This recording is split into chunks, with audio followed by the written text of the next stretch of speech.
Best varicose veins చికిత్సనే పొందండి. నొప్పి లేని చికిత్స కోసం సంప్రదించండి ఎబిస్ హాస్పిటల్.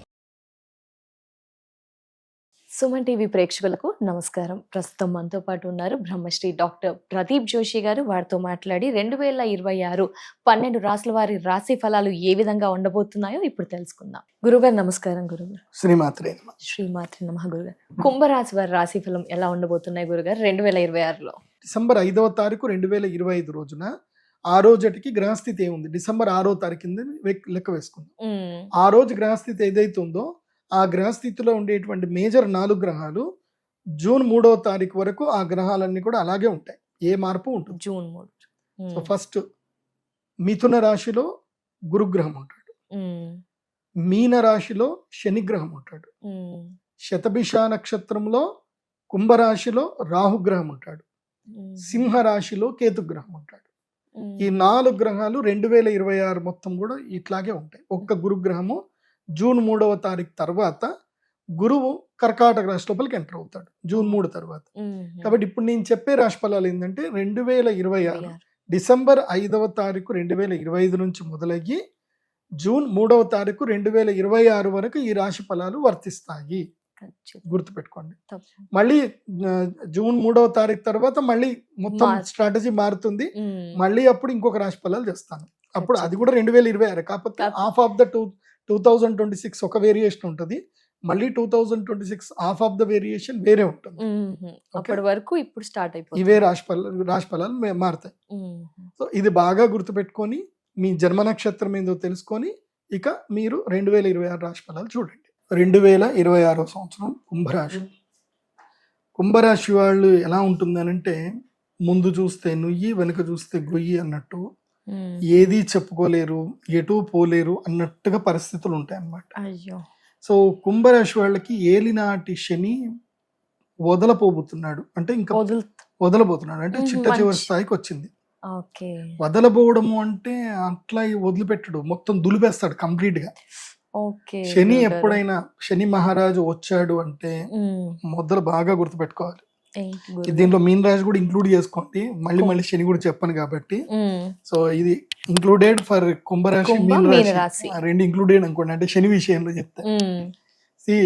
శనిగ్రహము ఎప్పుడైతే ఎంటర్ అవుతాడో, అంటే తమ యొక్క వెనక ద్వాదశ రాశి లోపలికి ఎంటర్ అవుతాడు, అప్పుడు ఏం చేస్తాడు, కోపం తెప్పిస్తాడు, ఇది చేపిస్తాడు, రిలేషన్షిప్స్ అని కొడతాడు, మొత్తం అంతా తీసుకెళ్లి దిక్కుమాల ఇన్వెస్ట్మెంట్ చేపిస్తాడు, తర్వాత పేదోడిని వేస్తాడు, ఆ తర్వాత బుద్ధిమంతుని వేస్తాడు. సో ఈ కుంభరాశి వాళ్ళకి ఏంటంటే బుద్ధిమంతులుగా మారే సమయం. ఇఫ్ దే యాక్సెప్ట్ ఇట్, వాళ్ళు దాన్ని యాక్సెప్ట్ చేస్తేనే. See acceptance is the life. ఇప్పుడు ఏదైనా జరిగింది తను యాక్సెప్ట్ చేయాలి, అట్లా జరిగేది కాదు. వాడి వల్ల జరిగింది, వీడి వల్ల జరిగింది, నా వల్ల జరిగింది అని నిందిస్తూ కూర్చున్నావు అనుకో, అది యాక్సెప్టెన్స్ కాదు. ఇంకా అంటే నువ్వు ఇంకా జీవితంలో అక్కడనే ఉండిపోతావు. ఏదైనా ఒక నష్టం జరిగింది, దాన్ని నువ్వు యాక్సెప్ట్ చెయ్యి. ఎస్, నష్టం జరిగింది, పోయింది, పోతే పోయింది, ఇంకా నేను సాధిస్తాను, ఇది యాక్సెప్టెన్స్. ఎందుకు పోయింది, నేను దాన్ని పోనివ్వను, నేను దాన్ని పట్టుకుంటా, దీన్ని వదిలిపెట్టను అని అనుకున్నావు అనుకో, నువ్వు అటే ఉంటావు, ముందుకెళ్ళవు. ముందు వచ్చే యోగాలు ఏవి కూడా రావు. కాబట్టి కుంభరాశి వారికి ఇది రియలైజేషన్ టైం ఇది.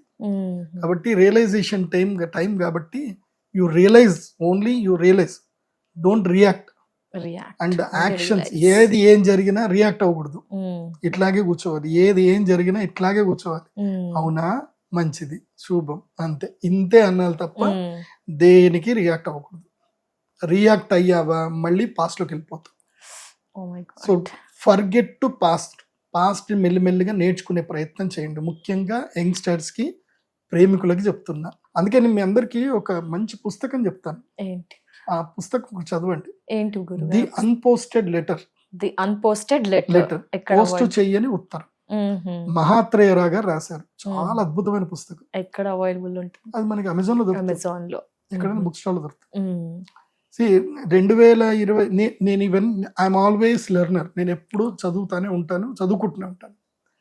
2021 తర్వాత నేను కొంతమంది మేధావులను కలిశాను, కొంతమంది గొప్ప వాళ్ళని కలిశాను. ఆ కలిసిన దాళ్లలో నాకు అద్భుతంగా దొరికిన ఒక మంచి ఫ్రెండ్ ఏంటంటే ఈ పుస్తకం.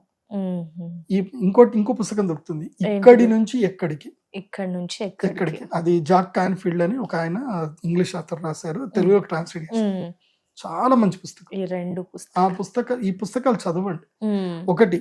ఒక టైం వస్తుంది మన లైఫ్ లో కామ్ గా ఉండాలి అన్నప్పుడు ఏం చేయాలంటే పుస్తకాలు చదవాలి. కుంభరాశి వాళ్ళు పుస్తకాలు ఎక్కువగా చదవండి, కామ్ గా కూర్చోండి, రీసెర్చ్ చేయండి, పుస్తకాలు చదవండి. ఎందుకోసం అంటే మీకు ఇంకో 2 సంవత్సరాల వరకు గురువు అనుగ్రహం రాదు. ఇంకో 2 సంవత్సరాల దాకా శని కూడా అనుగ్రహించాడు. మధ్యలో ఎక్కడో శుక్రుడో బుధుడో ఎవరో కొడుకు చంద్రుడు సూర్యుడు వచ్చి మిమ్మల్ని మిగతా 4 గ్రహాలు అనుగ్రహిస్తాయి. ఇంకోటి రాహు కూడా లగ్నంలో ఉన్నాడు కదా, స్వక్షేత్రంలో రాహు ఉండేసరికి ఏమైపోతుందంటే పిచ్చిలేసిపోతుంది. ఒక రకమైన నెగిటివ్, ఒక రకమైన ఉదాసీనత. ఎవడో వస్తాడు, నీ వల్ల కాదురా, నీ జీవితం ఇంతే, నువ్వు ఇంతే, నీ జాతకం ఇంతే అని అంటారు. సింపుల్ చెప్పాలంటే అది సినిమాలో బంటు లైఫ్ లాగా ఉంటది అనమాట. కాబట్టి don't react to anyone. Even ఇప్పుడు నేను చెప్పిన దాన్ని కూడా రియాక్ట్ అవ్వకండి, రియలైజ్ అవ్వండి. Realization is important. Then do your own job, own work చేయండి. కొత్త పనులు చేయకూడదు, రిస్క్లు ఏవి తీసుకోకండి. రిస్క్లు తీసుకుంటే లైఫ్ టైం ఫాల్ డౌన్ ఉంటుంది. ఎవరికి కుంభరాశికి లైఫ్ టైం ఫాల్ డౌన్ ఉంటుంది. So don't take any risk, don't trade. Even stock market ట్రేడింగ్లు, ఆప్షన్స్ ట్రేడింగ్లు జోలికి వెళ్ళకండి. అండ్ ఇంకోళ్ళ డబ్బులతోటి అస్సలు ఏ గేమ్లు ఆడకండి. నీ డబ్బులతో నువ్వేమో కానీ ఇంకోళ్ళ డబ్బులతో ఏం చేయకండి. నీ డబ్బులు పోయినా నువ్వు ఏడ్చి పక్కన పడుకోవచ్చు, కానీ ఇంకో డబ్బులు పోతే అది ఒక పెద్ద రకమైన అది. కాబట్టి ఒక్క పాజిటివ్నెస్ అయితే నాకు పెద్దగా కనిపించట్లేదు. బట్ ఒకటి జూన్ 3 తర్వాత కొంచెం పాజిటివ్ వైబ్స్ వస్తాయి. మీరు ధనత్రయోదశి వరకు అయితే వెయిట్ చేయండి. నెక్స్ట్ దీపావళి వరకు వెయిట్ చేయండి. దీపావళి నుంచి మీకు లక్ స్టార్ట్ అవుతుంది. కుంభరాశి వాళ్ళకి దీపావళి నుంచి కొంచెం లక్ టైం స్టార్ట్ అవుతుంది. సింహరాశి లోపలికి అలా గురువు అలా వచ్చి ఇలా వెళ్ళిపోతాడు, అప్పుడు బాగుంటుంది. మరి ఏమైనా పరిహారాలు తెలియజేస్తారా గురుగారు? వీళ్ళకి నేను చెప్పేది మయూరమాల వేసుకోమని చెప్తా. కుంభరాశి వాళ్ళు మయూరమాల వేసుకోండి. ఏడుకొండలవాడ వెంకటరమణ గోవింద గోవింద కలియుగ ప్రత్యక్ష దైవం శ్రీ వెంకటేశ్వర స్వామి దర్శనం చేసుకోండి. వీళ్ళకు ఒక చిన్న టిప్ ఇస్తా. కుంభరాశి వాళ్ళకి అందరు వెంకటేశ్వర స్వామి దర్శనం చేసుకొని వచ్చేస్తారు, కానీ మీరు అలా చేయకండి. వెంకటేశ్వర స్వామి వారి దేవస్థానము మహాప్రాకారము చుట్టూ రాత్రి 12 గంటల నుంచి తెల్లవారుజామున 3 గంటల మధ్యలో ఆ మహాప్రాకారం చుట్టూ ఎంటీ, ఎవ్వరూ ఉండరు, ఖాళీ ఉంటుంది. ఆ టైంలో వెళ్ళి నీకు వీలైనన్ని ప్రదక్షిణలు చేయి. ప్రదక్షిణలు మెయిన్ గా చేయాల్సింది 5 అయితే చాలు, ఇంకెక్కువ చేయగలిగితే నీ ఇష్టం. 7 కొండల వాడికి 7 ప్రదక్షిణలు అయితే పక్కా చేయు, తర్వాత నీ ఇష్టం. ఇది ఫాలో అవ్వండి. ఇది అందరికీ చెప్తున్నాను. కుంభ మీన మేషరాశి వాళ్ళకి మాత్రం ప్రియారిటీ, మిగతా వాళ్ళకి మీ ఇష్టం చేస్తే చేయండి. ఎందుకోసమంటే మనకి తిరుమలలో లేని అవకాశం ఒక్కటే, ప్రదక్షిణ లేదు. మీకు ఎర్లీ మార్నింగ్ అంగ ప్రదక్షిణ ఒకటే ఇస్తారు, కానీ మీరు మామూలుగా వెళితే స్వామివారిని చుట్టూ ప్రదక్షిణ చేసి రావడానికి ఉండదు.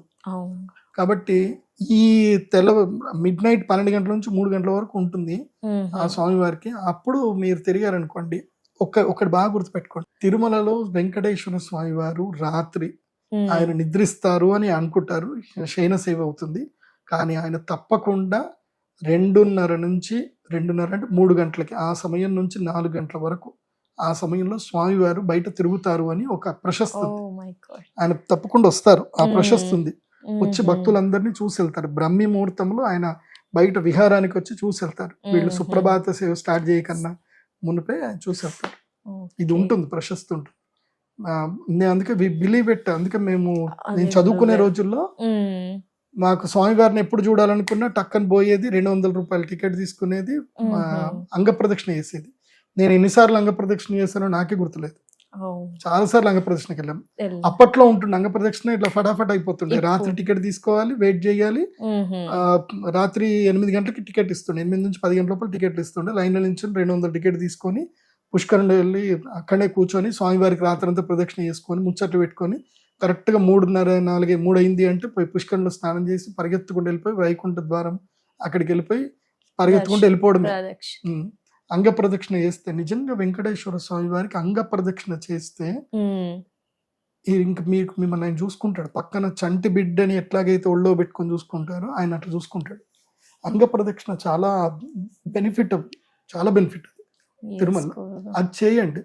ఏలినాటి చిన్న ఉన్న వాళ్ళందరికీ చెప్తాను, మీ శరీరాన్ని స్వామివారికి అక్కడ అంగ ప్రదక్షిణతోటి అర్పించండి. ఇంకా ఆ శరీరం జోలికి ఆయన రాడిగా, ఎవరు శని రాడిగా టచ్ చేయడు, వాళ్ళ అంగ ప్రదక్షిణ చేసి స్వామికి సేవ్ అయిపోయిండు అని చెప్పి. అది సో మీన రాశి వాళ్ళు, కుంభరాశి వాళ్ళకి ఇవి ఆల్మోస్ట్ ఈ రాశి ఫలాలు వర్తిస్తాయి. మీన రాశి వాళ్ళకి ఇంకొన్ని యాడ్ అని ఉంటాయి, అవి కూడా చెప్తాను, అది కూడా చూడండి. ధన్యవాదాలు గురువు గారు. నమస్కారం. శ్రీమాత.